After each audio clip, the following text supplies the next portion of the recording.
Hello, hello, hello. My name is LaJoy Royston, and I'm the program director for Trey Athletes.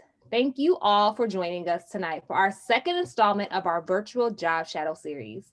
Tonight, we'll be highlighting the science, technology, engineering, and mathematics, or STEM industry, through a conversation with one of my very best friends, Jeff Nelson.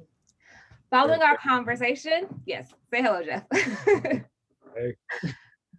Following our conversation, we'll have a live Q&A session. So I urge everyone in the audience to submit questions at any time throughout the conversation using the Q&A function. If you submit a question, you will have the option to come on and ask your question live if you would like to. For all of our season 3 participants, don't forget that your team can win a pizza party by engaging with Trey on social media and tagging us at Trey Athletes. We'll be announcing the winner for our second pizza party in 2 weeks. For additional rules, you can check us out on Instagram. This virtual job shadow series is presented by Trey Athletes. We are a Dallas-based youth sports nonprofit, and our mission is to empower athletes to be leaders, role models, and influential voices in their communities. We believe that by providing high school athletes with the opportunity to commute with amazing speakers such as Jeff Nelson, they will be provided with necessary insights so they can be successful on and off the field or court. And with that, we're going to jump right into it. So I'm going to start off by giving a short introduction of who Jeff Nelson is, in case you don't know who he is. Jeff's vision is a world of computing without complexity. Jeff Nelson is a serial entrepreneurial, technical architect, and software development expert, driving innovation at the intersection of technology, business, culture, and public policy. After spending a decade building enterprise software at companies like Palantir, MailChimp, and Ionic Security, Jeff is working on a mission to create elegant solutions to complex problems using technology so humans can be more productive. Jeff is currently the founder and CEO of Synchappy and the co-founder and chief technology officer of Blavity. Synchappy provides a code-free platform for data discovery, analytics, and automation powered by machine learning, while Blavity connects the world of Black culture through experience that transcend digital and physical spaces. Jeff is an active researcher, developer, consultant, and company builder. He studied computer science at Washington University in St. Louis, and he is now based in Atlanta, Georgia. Thank you, Jeff, and welcome. Thank you so much. With that intro, I was wondering, I was like, man, who's this person she's introducing? Because that's a mighty high introduction. So hopefully I live up to that. But LaJoy, it's a pleasure to be here with you.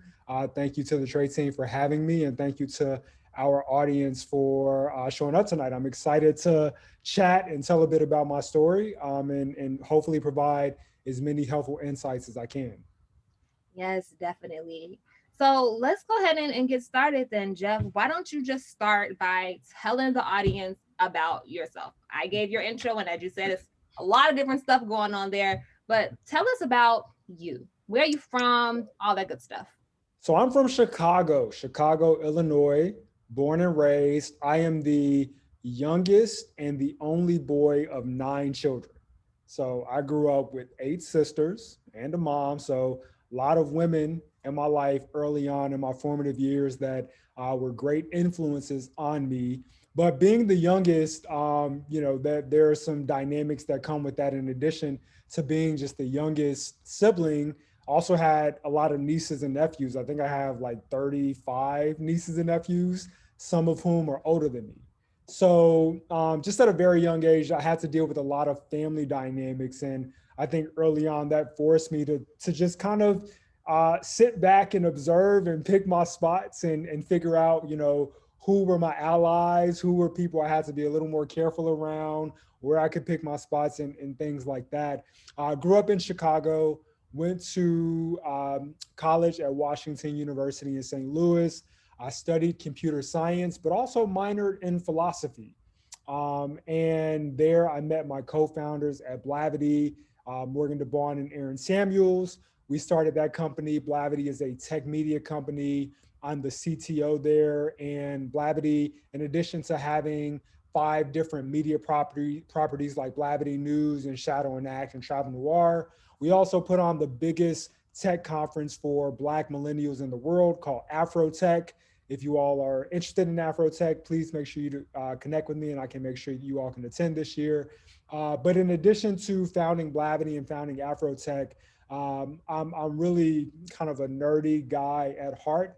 And so I founded another company called Sinchapi. And the premise of Sinchapi was, how do you do deep stuff within data and data systems to allow companies to more intelligently get insights from that data? So I started that company as well. I've been, for the last several years, running two companies and building those and trying to create jobs and trying to create an impact, which is, it's been a challenge, but it's been a lot of fun. Just on a personal note, I live in Atlanta. I am married and I have two kids. I have a 5-year-old girl and a 12-year-old boy. So they keep my hands full and keep me busy whenever work provides a little bit of downtime. So that's me at a high level, but I do look forward to delving into different parts of that, different parts of my journey throughout sort of the Q&A that we have tonight, LaJoy. Thank you for giving us that background. You are a very busy man with the two companies you're running and then a family that you're running as well. It's definitely a lot of work. So let's go back, because you did tell us a little about your family background. You grew up in Chicago. You went to WashU, but even before then, what did you want to be when you grew up? Did you always intend on, going into technology? Was that the plan? So this is a funny story. This is a funny story. I don't think I've ever told anyone this story. I remember I wanted to be a teacher, and so I actually remember, I don't know how old I was. I had to have been young enough where my voice hadn't changed, and that'll be important in a second. But I remember, they used to, so as a child, I think you emulate what you see, right? You want to emulate what you see, right? So obviously, as a child going to school, the people that I saw were teachers. So I thought, oh, I want to be a teacher. And I remember, I don't know if they sent them to my home or how I got this, but they used to mail these like catalogs for school books with like, and my thing back then was like having the teacher's edition, because the teacher's edition was like this big, it was bigger than the student book, and it had all the answers and it had all this additional information, right? So my thing was, I wanted the teacher's edition. So I remember I somehow got a hold of some mailing where you could order some books for school, right? So I actually called and I was like, yeah, I want to order this. And again, like, I don't have a credit card. I don't know how I was going to pay for this, but I was like, yeah, I want to order this, yada, yada, yada. And I remember the person with whom I was on the phone speaking, at the end of it, she called me ma'am, because my voice hadn't changed yet. I was so young that as a child, I must have sounded like I was a woman, because my voice hadn't changed, right? So at an early age, I wanted to emulate what I saw, which was being a teacher. But if I were to extrapolate that, what was important to me was this idea of gaining and sharing knowledge. And the profession through which I wanted to do that has changed throughout my life, right? I've gone from wanting to be a teacher to wanting to be a business executive to now I'm a software engineer / business executive. But really the sort of thrust of the impact that I want to have has always been about, how can I acquire knowledge and learn it and then spread that knowledge to as many people as possible. Wow, I did not know that you used to want to be a teacher. I'm kind of embarrassed to tell that story. Well, yeah, teaching is a noble profession. I used to be a It teacher. is. It's noble, but the fact that my voice hadn't changed, and yes, that aspect is a little embarrassing. Yeah, that's funny.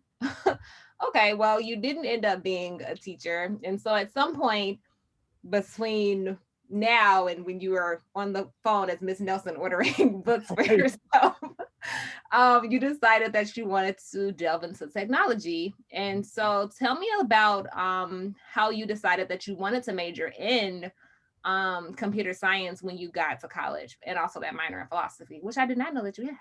Yeah, so I was very fortunate because technology was always in my home. So I grew up on the south side of Chicago.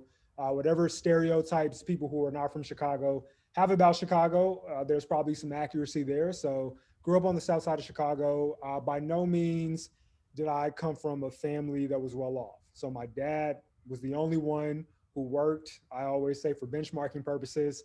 The first job I had out of college was more money than my dad ever made. And I didn't make that much out of college, right? So my dad was the only one who was generating an income. He was raising both me, some of my siblings, as well as some of my nieces and nephews. So we were, as middle class as you can be, growing up on the south side of Chicago. But one of the things my dad was very intentional about always was making sure that there were computers in the home. And so this was, early 90s. And I remember when he brought like the first computer home, and he brought like the first printer home, and we had AOL, and the sound of dial up and everything. So he was very intentional, about whatever his income was, he was going to prioritize in making that investment. And so I grew up with computers, and I sort of grew up being a tech native and very computer literate, to the point where I was making websites when I was like 9 years old. So back then I was like really into WWE. It was actually WWF wrestling at the time. And there was this thing I used to do. Again, I don't think I've ever told anyone this. LaJoy, you're getting a lot of secrets out of me tonight, right? But I used to do like this fantasy wrestling league online, like a sort of a role playing wrestling thing, where you would have a wrestling character, and you would go on these internet message boards, and you would like write out a script that was a promo, and then you would simulate matches. So I used to actually participate in that, and I had my own league where I was like the owner and the chief person that was responsible for deciding who would win the matches, right? So I would develop the website for that, right? Just all these different opportunities for me to use technology, both to like socialize, but also to pursue my interests. So, computers and technology, like that was just second nature to me. I never thought about it as something that was, hey, this is a potential profession, right? And I remember when, I took computer science in high school, and I didn't have great instructors. So the material didn't come alive to me. It seemed actually pretty tedious. And I remember when I went to college, there were three things that I said I would never do. I said, I wouldn't be pre-med because I am wholly unqualified to do anything in medicine, and that still stands true today. I would not be pre-law because I do not like reading, and to be a lawyer or be an attorney, you got to read a lot of dense material. That still holds true today. And I also said I wouldn't major in computer science because I took that in high school and I didn't find it interesting. And I actually went in my freshman year of college, I declared a math major like first semester.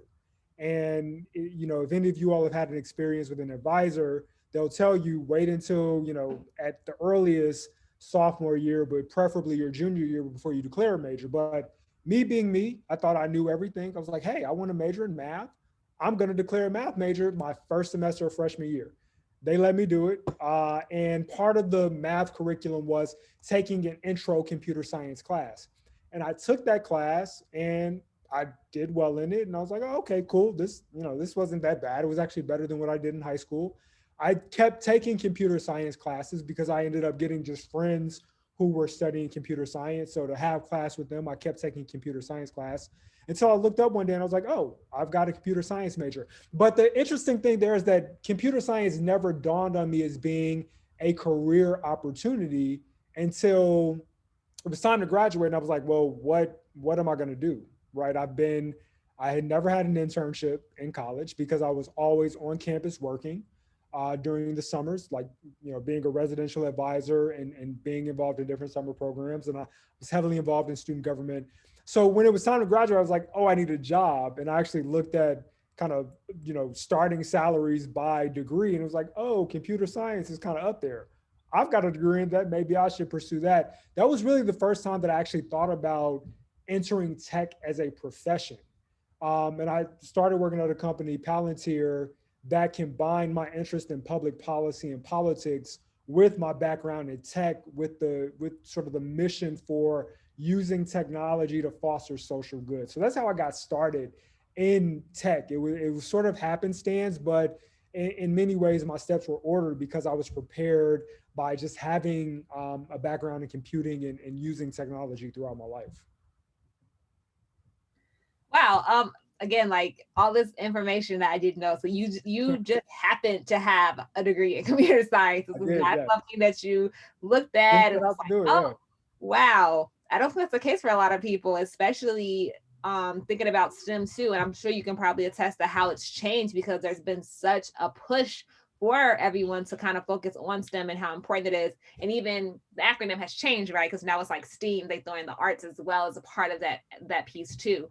Um, but I guess I have a question for you along those lines, just what you given the fact that you technology was important. It was something that your family, in particular, that your father made sure that he prioritized for your family. And so thinking about your upbringing and now you're a father, you have children who are in school, and I'm sure it's very different from you being someone growing up who was kind of probably one of the only few who had a family that really prioritized technology versus now where it's the norm. Can you talk about like kind of some of those differences you're seeing right now, like in that field and your experiences growing up versus what you're seeing for your own kids these days? Well, technology is just so pervasive in the lives of all of us, but especially our children. You know, I think about my daughter who is 5, and she, she will teach me how to do things on the iPad or on the smart TV, right? There are things that she has figured out. And I think that is such a testament to just the beauty that companies like Apple and Microsoft and Samsung, and you can go down the list, that they've designed these platforms in such a way that they're just so intuitive, right? So the technologist and the entrepreneur in me applauds these companies for that. But it's also, if you just step back as a father or a parent in general, and marvel at the fact that kids who come into the world, they have a baseline of nothing, and they sort of just pick up on knowledge along the way. And one of the things that they pick up on is how to use technology. And I think that I'm part of a generation where, I have the privilege of knowing what life is like without technology. Like, so I know what it is actually like to have to, write in cursive and write, like physically write papers. But I also grew up with technology. So I have an appreciation and an understanding, and the ability to quickly learn new technology platforms. Whereas my kids, they can't envision a world where there's like not GPS. Like you had to physically pull out a map to try to figure out where you're going. Like they can't envision that world. Or, my parents, my mom, who's still alive, where, certain technology platforms, she's, I actually today I was in a meeting with someone, and it was a woman who is in her mid to late 70s. And she's like, so what is this thing about Bitcoin? What is the environmental impact? Like, they just don't understand that, right? They don't understand this idea of Apple Pay, and you could pay with your phone, and, your face can unlock things. And so I think I'm sort of in this sweet spot where I know what it was like, but I know where we are and the potential of where we're going to go. Whereas like my parents only know what it was like, and my kids only sort of know what we have today. But, with respect to my kids, like my son, who's 12, he's been doing robotics class and coding class, and, he plays games. And as a parent, I think you always sort of weigh how much exposure to screens and computers and devices to give your kids. But what I found is that, and this was true for me, the ability to just self-explore and have the internet and be able to discover things and learn things has actually been a boon for them. Like my son or my daughter, they show up and they will state facts about things. I'm just like, who taught you this? How did you learn this? But they got it from some random YouTube video. So that's actually pretty beneficial. Yes, I can definitely attest to that as well because my little Absolutely. person does the same. Yes. So, knowing that, our audience here, we have high school students, and as they're thinking about careers in STEM, you mentioned something about how you are in an interesting position because you know what it's like to not have technology and to have it, and then this idea of like what's to come. So let's talk a little bit about what's to come in STEM and what young people should be looking out for as they're thinking about possibly pursuing this kind of field as a career. So love that question. So there are two things I want to note there. One is just that the diversity of opportunities in STEM. It isn't all just about coding, right? I love coding. I'm a coder, but there are so many companies that are moving technology forward. And really, and LaJoy, you kind of touched on some of this in my bio early on. And again, whoever wrote that, I want to thank them because it makes me sound a lot a lot more prestigious than I actually am. But, just this idea of technology as a vehicle to make people more efficient and more productive, right? So when you think about the technologies we use and love every day, it's more to it than just coding, right? There's product management, there's sales, there's marketing, there's design. There's so much in STEM that is outside of coding. So I do want to impress upon our audience that you can get into STEM without necessarily being a software engineer or being interested in computer science. So that's one thing that I think is really, really important. But as we look to the future, I've named a couple of different things like Bitcoin, right?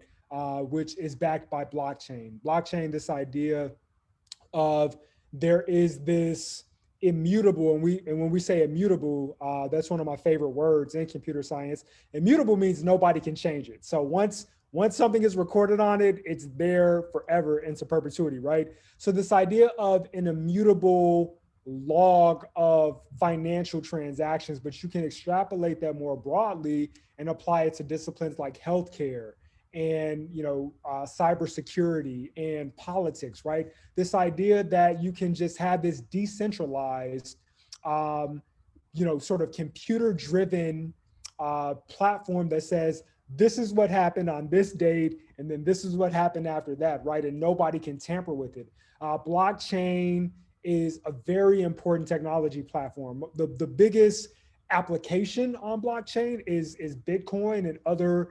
cyber tokens like that. But there are so many applications that go with it. In addition to that, artificial intelligence and machine learning. I live in Atlanta, and there's been a gas shortage because someone hacked into one of the major gas distributors, one of their technology platforms. And I happen to drive a Tesla, an electric vehicle. And one of my friends was just remarking, it's like, hey, this is actually really convenient now. I was skeptical on this before, but, beyond it being just an electric vehicle, the idea that you have artificial intelligence that is doing something like making cars drive themselves. I mean, that's stuff that, when we were younger, we would see in cartoons, and it was like, oh, this is what the year 2000 is going to be like, right? And we're in the year 2021, and we've made some strides towards that. So it's taking a little bit longer, but that future, like this sort of, fictionalized future of flying cars and robots driving and self-driving, all of that is made possible through artificial intelligence. And lastly, the point that I'll make about what's in the future of technology is just data. Data intelligence, and this is what my company Sinchabi specializes in, is of the utmost importance because companies are collecting so much data. Whether you realize it or not, you as a consumer and you as an individual, you're always generating data that's being collected. And companies are interested in like, how can we use this data to not only monetize, but also provide a better experience? And as a sports fan, so I am, I'll be the first to tell your audience, like, I am not athletic, right? So I am, I didn't play any high school sports. I was not good enough. I play golf and basketball recreationally. And when I say play, that is a liberal usage of the word play, right? I mean, I get out there, but I'd be picked last for a scrimmage. Let's just say that, right? But the idea that even in sports, all these different cameras are collecting data, not only about performance in the game, but also the physiology of athletes. And we're using that data to do things like, more importantly, treat, athletes in their recovery and when they should have rest days and when they're able to give peak performance. I mean, all of that doesn't just happen. It happens because people in all the roles that I've described before, both in terms of software engineering, but in the marketing and the sales and the design, et cetera, all are using technology to harness that and create these new solutions. So those are the things that I think are very interesting in the future. And I would encourage anyone that's interested in a career in STEM to look to those areas because there's a ton of opportunity there.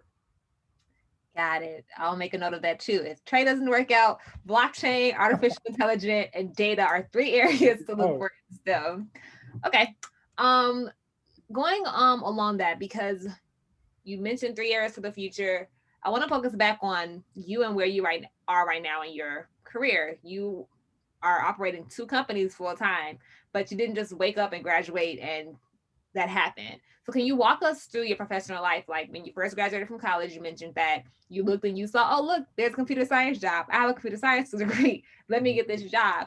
But I know at some point you also met with some people that you were at WashU with, and you guys started Blavity as well. So kind of walk us through like from when you graduated to how you got to where you are now. Yeah, so I kid you not, my me trying to find a job after college. So I was like really involved on campus, and LaJoy can attest to this. I'm the type of person that when I am involved in something, I really get engrossed in it and I really give it my all. So in college, I was student body president. I was involved in several different organizations that for me, college was like, I was all about college to the point that I didn't think of it as a stepping stone for a career. So literally my senior year, as I was wrapping up my term as student body president, I was like, oh man, I have to get a job, to the point where I actually stayed some extra semester. I didn't need it. I just happened to have extra scholarship money that I was going to lose if I didn't use it anyway. So I was like, why don't I just stay another semester and try to figure this out, right? So that was when I was like, okay, well, I've got a degree in computer science. I was very interested in politics and public policy. It's evidenced by the fact that I was student body president, but I didn't really know how to get involved in that. I didn't know if I was going to go to, Congressional Hill and go to the Hill and Capitol Hill and work as a congressional staffer, or what that was going to look like.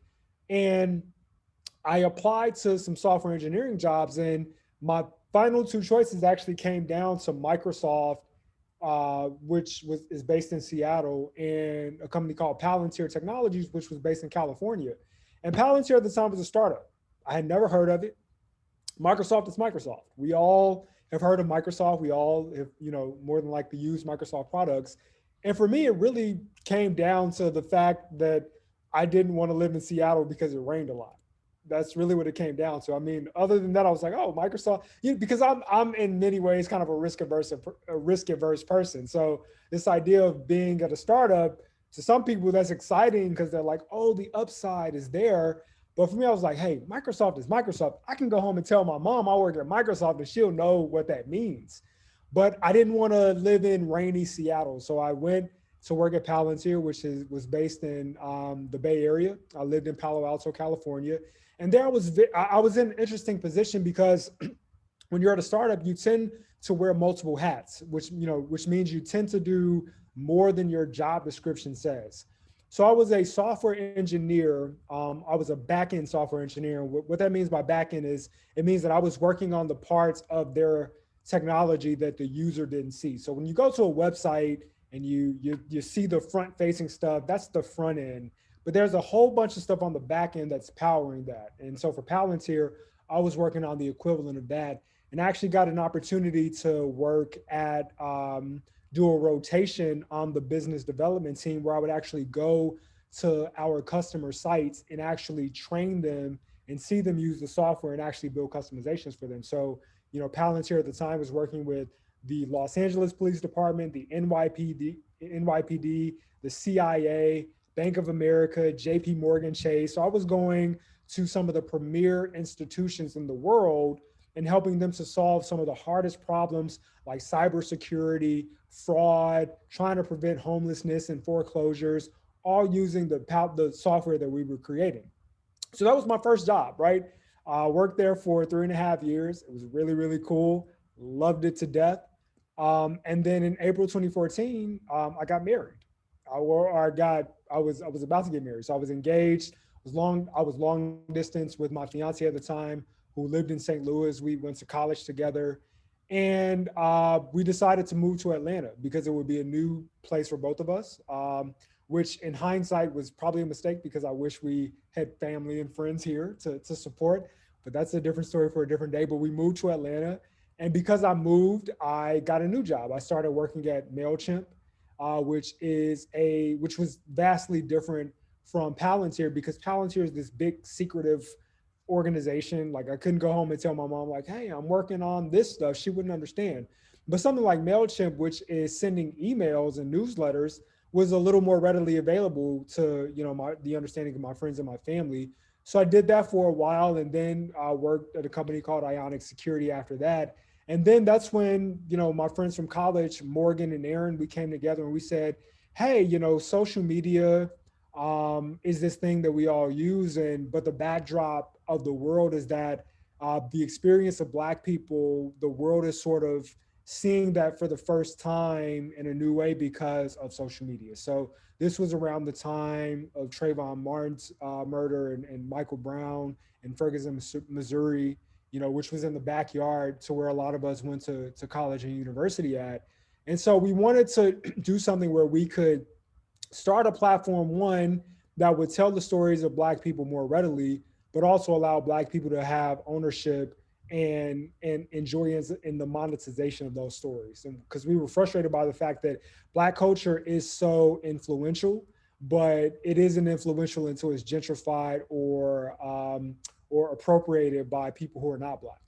And so that's when we decided to start Blavity. So we started Blavity in 2014, and we've been building that. We had our first Afrotech in 2016, and Afrotech has grown to be the largest conference for Black millennials. The last year we had it in person, we had over 10,000 people. But in the backdrop of all of that, me being sort of this hardcore nerd at heart, I wanted to also do something that would allow me to just work on the back end of technology. Blavity is great because it's a media company and you see it, you feel it, you go to our events. But what I'm most passionate about as a technologist is working on the inner workings of things, the stuff that people don't necessarily see. But without those things, the things you do see and enjoy can't exist. And so that's why I started Cinch Happy, because data has always been fascinating to me, and I wanted to build platforms to make it easier for people to use data. So that was a very long answer, but hopefully you can sort of see the winding road of my career and how I got to be where I am today. Yeah, that's really helpful. It does give us like a idea, like you said, a winding road, because nothing's ever linear. It's not a straight shot from point A to point B. So, with you, Jeff, and the work that you do and all the hats that you wear, can you tell us what is a typical day like for you? A typical day is atypical. So the question I get often is, how do you manage two startups? And I always liken it to having multiple children. My startups are at different stages. Blavity is a little more mature. We've been doing this for 7 years. Cinch Happy is a little newer. I've been doing it for 3 or 4 years. And so if you have multiple children, and if people in the audience have siblings, you know that when you get older, your needs are different, right? It doesn't mean that you don't need anything. It's just different. Whereas when you're younger or when you're a baby, your parents need to be a little more hands-on. And so my day-to-day really just depends on the day, right? There are some days when I wake up and things at Blavity are on fire. There are days when I've gotten up and we were being hacked by the Chinese or the Russians. And it's like, you got to clear the schedule because you got to try to mitigate a hack from a foreign adversary.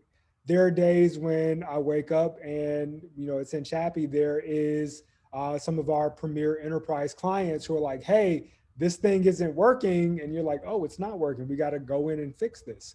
But in general, what my role is, so I'm both an executive, right? So I deal with a lot of big picture strategic thinking in terms of planning what the next 5 years is going to be. So if I'm doing my job as an executive, as a CEO or chief executive officer, or a CTO or chief technology officer, if I'm doing that job correctly, I'm thinking about the next 5 years, right? Which seems weird because there isn't much you can do about 5 years from now today.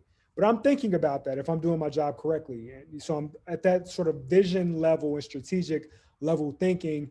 In addition to that, I'm making sure that my organization has everything that they need. So I'm having one-on-one meetings with my direct reports. So the vice presidents of the company that report to me, I'm talking to them to make sure that they have what they need, to understand what problems they're facing so that I can help them solve that, to make sure that they are motivated, that their morale is high. So it's this balance of trying to think strategically about the future, but also put out any fires in the present that may creep up, right? In addition to that, so I'm a technology executive, but I'm still hands-on when it comes to technology. I still write code, or at least I try to on a daily basis. And that's because I just love writing code. And that's the part of my job that I enjoy the most. Because believe it or not, when we talk about STEM, and LaJoy, you mentioned that it has evolved to be STEAM, right? The A signifies arts. But traditionally, when we think about STEM, we think of the science part of it, and the technology is sort of a objective science part of it. But I actually view my role as a software engineer in the computer sciences is as much, if not more, art than science. And that's really because, as a software engineer or computer scientist, you learn some very technical things. You learn programming languages, you learn algorithms, you learn data structures, and you sort of learn how those things work. And I liken it to being an athlete. Again, I'm not one, so I'm only surmising what this is like, but I liken it to being an athlete where you learn certain mechanics, right? You if you're a basketball player, you learn the proper form for a jump shot, right? You learn how to read a defense. You learn how to do pick and roll. If you're a football player, then right, you learn how to do pocket protection, and that's sort of the limit of my sports knowledge. So I'll stop there with the analogies, right? But you sort of learn those mechanics, and similarly, as a software engineer, you learn programming languages, you learn those things, right? But the best part of my job is the application of those things, and that's what separates people who just know either the sport or the discipline from those who are actually great athletes or great computer scientists. It's the application of those things. And so the fun part of my day is when I can actually take the knowledge that I have of, okay, here's a data structure, right? Here's how you actually can search this thing or store information in this data structure, or here's an algorithm that does this, and you actually apply it to a real world problem, right? And so I used the example earlier of self-driving cars, which just sounds really cool, but at its core, it's really just a math problem. It's really just computer science. And the idea of how can you have a car that is powered by a computer process a bunch of images in real time and know when something is a red light versus a green light, right? It seems really simple to a user, but the actual mechanics that go into that and learning, well, which algorithm do you use for it? Which data structure do you use for it are actually fascinating. And that's what separates the software engineers that are legendary versus those people that just have some exposure to it. So that's sort of what my day-to-day is trying to be an executive and thinking big picture and visionary, but also digging into the weeds and taking all the knowledge I've amassed over the years and applying it to some very specific problems to improve people's lives or make them more productive. Well, thank you for sharing that. And you actually answered one of my next questions, which is what's your favorite thing about that you love about your job? And you just said it's the coding, being able to really take the knowledge you have and applying it. And I think, how you just use the analogy of how that makes sense and of being able to apply it is what makes you a great athlete, right? Because you can know the game, but I could tell you how to shoot a free throw, but if I can't do it, I can't do it. So I'm not going to be an athlete. So thank you for that analogy. It definitely makes sense then. So if the favorite thing about your job, is the coding part, what's your least favorite part? My least favorite part is meeting with people. I'm an introvert. I knew you were going to say that. I know LaJoy knows me. So I'm a weird introvert because I'm fine in crowds. I can obviously I'm doing a talk now, and it's a pleasure to be before this audience and tell my story, and I can give speeches. But small, intimate interactions just make me nervous, and I'm an introvert, and it just drains a lot of energy. So that's the least favorite part of my job, and it extends beyond the interactions. It is when you are a manager or a leader, and some people thrive in this, so I don't want to paint it as all bad. But when you're a manager or a leader, part of your job, and I'd argue the most important job, is you need to make sure your people are okay. Like if you're a manager of people, your entire day is going to be making sure it's almost like you're a therapist in some ways, right? You're listening to what people, people's problems, if they're motivated, if they're unmotivated. Some of it could be, workplace related and professional. Some of it is personal, but you're really thinking about how can I make sure my people are okay. It's kind of like being a coach, right? You're as a coach, you obviously have to teach and mentor players and make sure that they are executing plays correctly. But if your star player has certain abilities, but they've got things going on in their personal life and no one is there to listen to them or to hear them, as a coach, that becomes your job, right? And coaches thrive when they're able to sort of balance the ability to teach the mechanics and teach the technical aspects of a sport with relating to their players, right? And it's similar to me in my role as an executive and as a manager of people. I've got to do similar things, but that is my least favorite part of it because I am an introvert, and really I do just like, I'm sort of like a player coach. I'm the coach where I'm like 1 or 2 years out of retirement. I could still play. Maybe I'm not as good as I was a few years ago, but I still want to kind of suit up and go out there. And you're not getting the play right. And I wish I could just put on my uniform and go out there and do it. I'm still in that place. So for me, it's I would much rather just focus on the coding and the actual building of technology instead of the dealing with people and having one-on-ones and making sure they're okay. Maybe as I continue to progress in my career, I'll shift a little bit. But that is the least favorite part. But I do want to emphasize that that isn't to say that that's bad, right? There are some people who thrive on that. They thrive on working with people and motivating them and getting the best out of them. But for me, I'm like, I still feel like Jordan when he gave his Hall of Fame speech. Like, I still feel like I can go. I still feel like I can average 20 points a game when it comes to this software engineering thing. So, just put me in the game. Let me take that last shot. That's how I feel about myself. Okay. Well, you are an executive, as you've mentioned. And something you said is that if you're a good executive, then you're thinking about your next 5 years. So tell me about your next 5 years. Where do you see yourself in the next 5 years?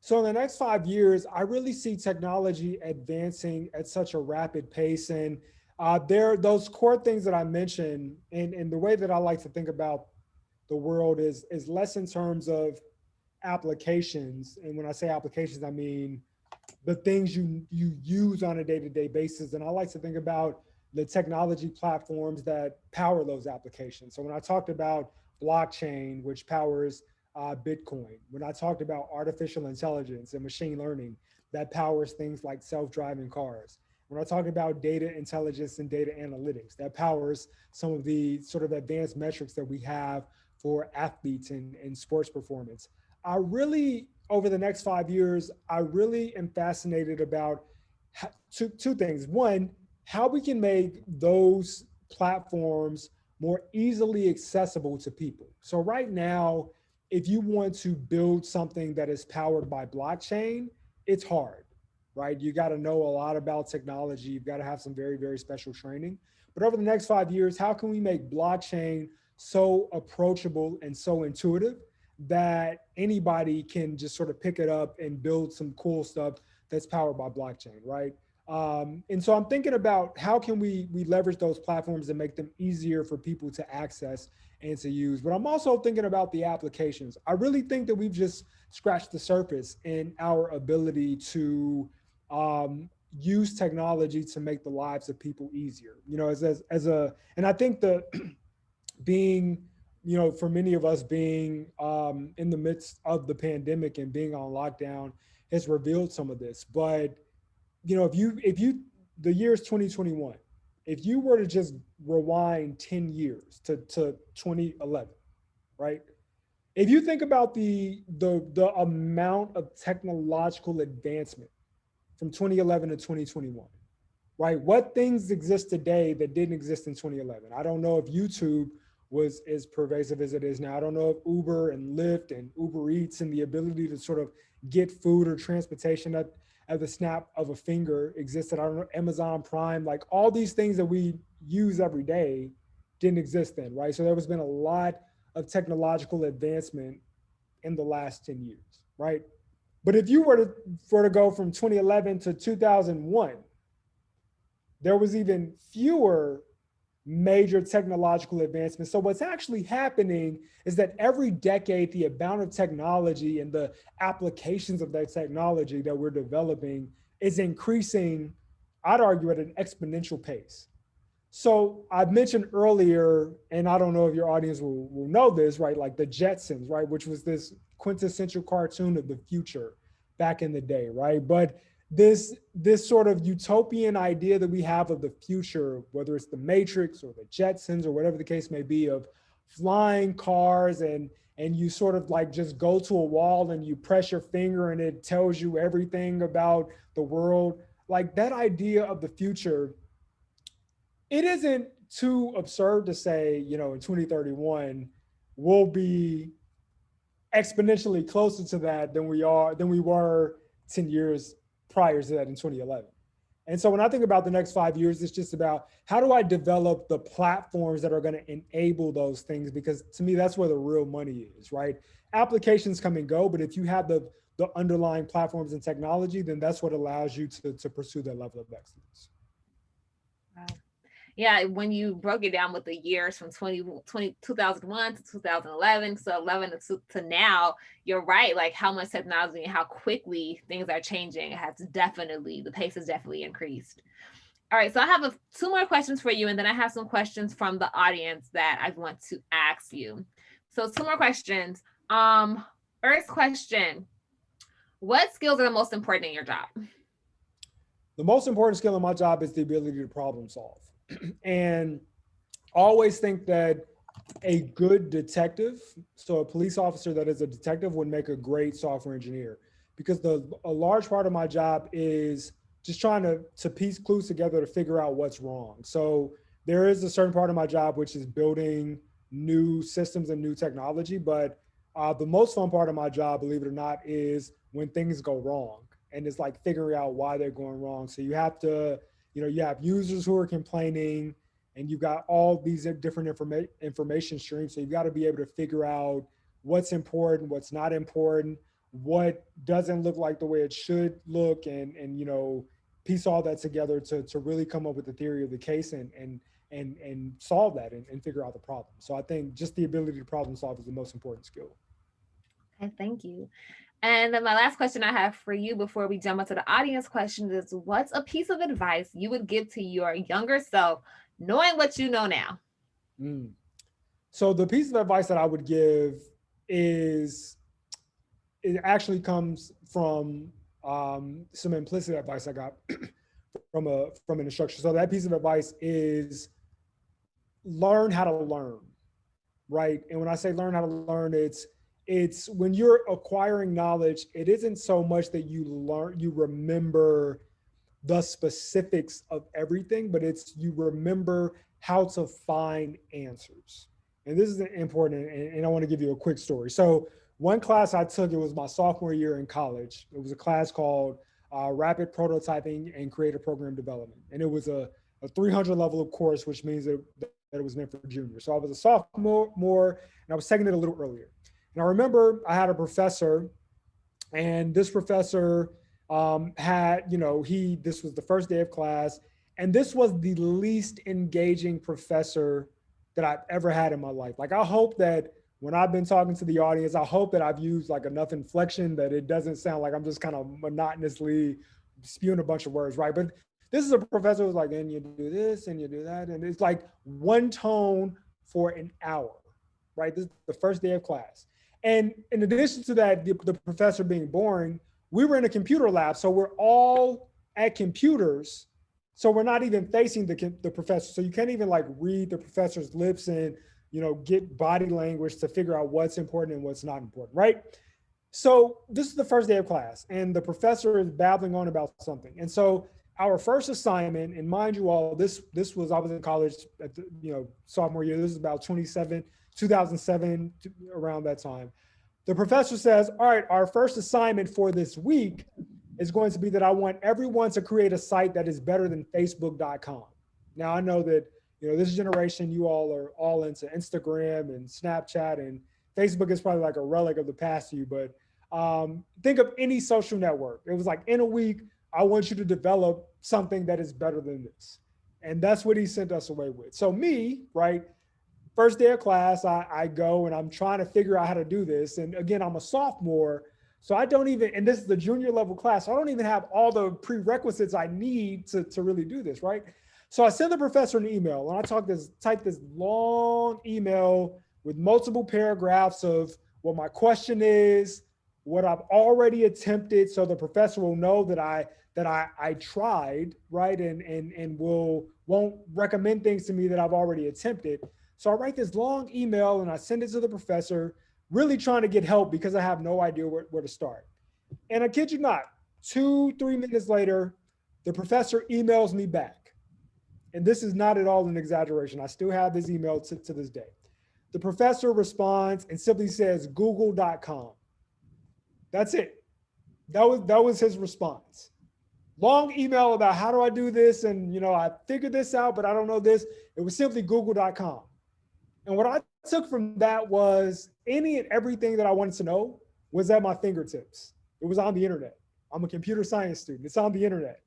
What I needed to know was what are the questions I should ask to google.com to find the answer. So the most important piece of advice and the biggest tip that I want to leave with our viewers here today is learn how to learn. Understand how to use the knowledge you have to acquire more knowledge, because it isn't what you know. It is your ability to figure things out in the moment that will separate you from everything else.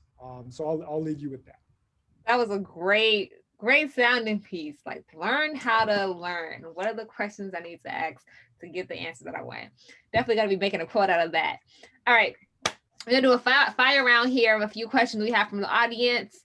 So, Jeff, who are your favorite wrestlers of all time? Give me your top 2. Oh, man. I love this because I recently went back and started watching some wrestling clips. So I, of course, love The Rock. So being a black man, just seeing The Rock as a black man, be champion back in the day. Also really like Triple H. So I'm weird because I like bad guys. I don't like the fan favorites. So The Rock was an exception. I love Triple H. I love Brock Lesnar. I love Randy Orton. I love heels. And in terms of some modern wrestlers, I like Charlotte Flair. I don't really watch WWE, but I kind of keep up with it from time to time. So I like people like Charlotte Flair from the women's division. Just people who are like kind of smug and got an attitude. I love CM Punk. CM Punk is probably one of my favorite characters of all time. So I do appreciate that question because that's sort of nostalgic for me. All right. I can agree with The Rock. I like Stone Cold Steve Austin personally. We'll talk about that later. So with hosting the largest Afrotech conference, how has working with that amount of people expanded your network? So in addition to Afrotech, just the attendees, but also what Afrotech has given, all the Blavity founders access to is a network of venture capitalists and executives and influential people. I mean, we've had, Blavity has had the vice president, Kamala Harris. She released an exclusive op-ed on the health outcomes for Black women. She released that exclusively on Blavity, right? And that comes from, it's related to Afrotech, but that comes just from us building this platform where we have this level of influence. So it's in addition to the attendees, but also the wider network that we have access to. So yes, certainly we have, if I need a favor, there's a network of people that I can reach out to and call, and that's really, really beneficial. But more importantly, I think for me, what I take from it, because, I don't necessarily want it for my benefit, but I do know that we have a voice that people will listen to, and that there comes a certain responsibility when you're advocating, right? So the fact that the vice president of the United States, the first woman vice president, the first Black and Southeast Asian vice president, thought to come to Blavity to release an influential op-ed, that means that she understands that the Blavity audience is valuable and the Blavity voice is valuable. So when there are issues that are important to our audience, there's a certain responsibility, but also an opportunity for us to use that voice to advocate for certain things. And we don't take that lightly. One of the things that we just recently announced was we started a nonprofit, blavity.org, where we are giving grants to 12 different startups, and we're giving them mentorship and coaching to help them grow their businesses. And that's just an example where, we started Afrotech and it's given us this network, and that network has allowed us to be able to start this nonprofit where we can lead philanthropic efforts to give other startups resources that we didn't necessarily have, and we have to compensate for that. But hopefully we can pave a path that's a little easier to traverse for startups that are coming after us. Yeah, I did see that you guys launched your startup. So congratulations to Blavity. I think it's amazing the work that you're doing to help startups get that additional help, because it's not easy, in particular for Black startups too. I know the numbers about how much funding they get and everything, and it's totally disproportionate. So another question we have is, how have you found your leadership style as an introvert? It's funny. One of my direct reports, he sort of said this the other day. He sent me a document to review. He said, "Hey, did you get a chance to review this yet, or do you just trust us that we've got it covered?" And I said, I may take a look at it over the weekend, but I trust you all have got it covered. And he commented, he's like, your leadership style really fits me and one of his colleagues. My leadership style is really hands-off. I am not at all a micromanager.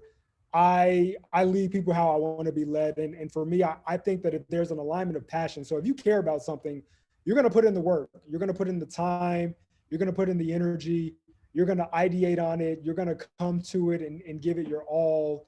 And where I'm there is to really help you to problem solve and to think of ideas. But I'm not there to be like, hey, did you spend X amount of hours on this, right? If you're passionate about it, you'll do that naturally. If you're not passionate about it, then you shouldn't do it, right? I never want to manage somebody to do something that they're not passionate about.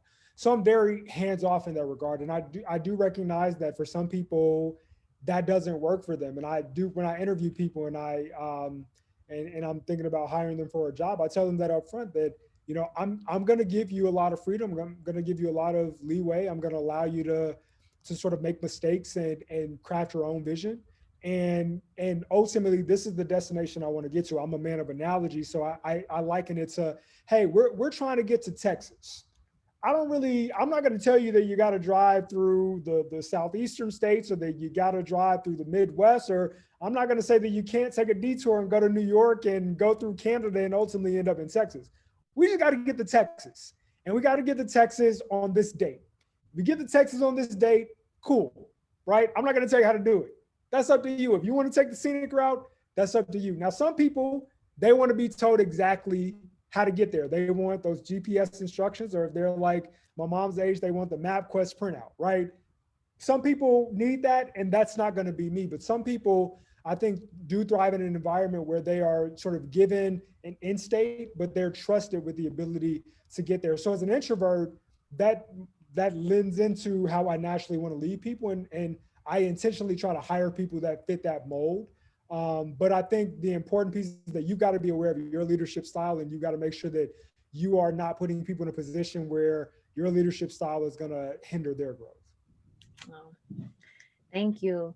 That's going to be the last question that we have from the audience. Even though I've known you for a very long time, more than half my life, like over 20 years now, right? I've learned a lot. I've just learned a lot, and I definitely admire you and all the different the things you've accomplished, and remembering you being in computer science class, and clearly you were the one paying attention and I was not, which is why I'm interviewing you right now. So I hope that our audience is able to gain a lot from all the gems that you dropped. I want to thank you for joining us tonight. You had so many amazing insights, and I appreciate you for sharing your experience with us, and just for being such an incredible role model. And your intro was hefty and large because you are hefty and large, not in that sense. You know what I'm saying? You know what I'm saying? So thank you for joining us tonight. So thank you as well to our audience for joining us tonight, and for all of our coaches out there. If you have athletes who are not able to catch this, we will be posted live on YouTube. We do have more job shows coming up next week, so make sure you continue to engage with us on social media. As I mentioned before, 2 more weeks before we announce the winner of our social media pizza party winner. We did just post a job shadow survey, so take a minute to fill that out, please. And we have dropped a link in the chat for you to register for our next job shadow event, which will be on Tuesday, and it will cover arts, audio, video technology, and communications. So thank you everybody for joining us. Thank you again, Jeff, for being with us. And to athletes everywhere, good night. Thank you. Take care, everybody.